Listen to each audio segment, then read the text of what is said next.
bağlı bir əhvalat danışırdınız. O iğne əhvalatı necə olur? Dediniz iğnemiz bitmişti. Yine paltar tikirdim.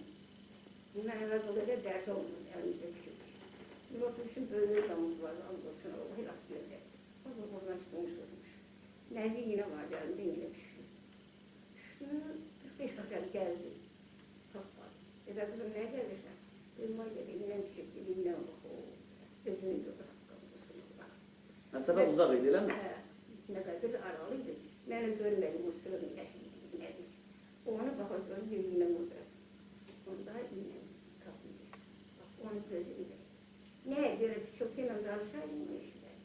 Ha, bu eşitməklə bağlı bir əhvalat danışırdınız. Dediniz, məhəllədə kimlə də söhbət edilmişdi. O da esiri vardı. O da tartışıldı. Kimse vardı. Vardı. Bu da öyle danıştı. Bundan danışıyor, o danışıyor, ben de ehliyetim. Ben anlamam bana. Baktım şarkılar değil. Devler olacağım o filan. Geldim böyle o köyden su doldurdum, geldim gördüm işte. Yapanız o köyde koydum, böyle gittim öyle. Kendi kızım geleydi.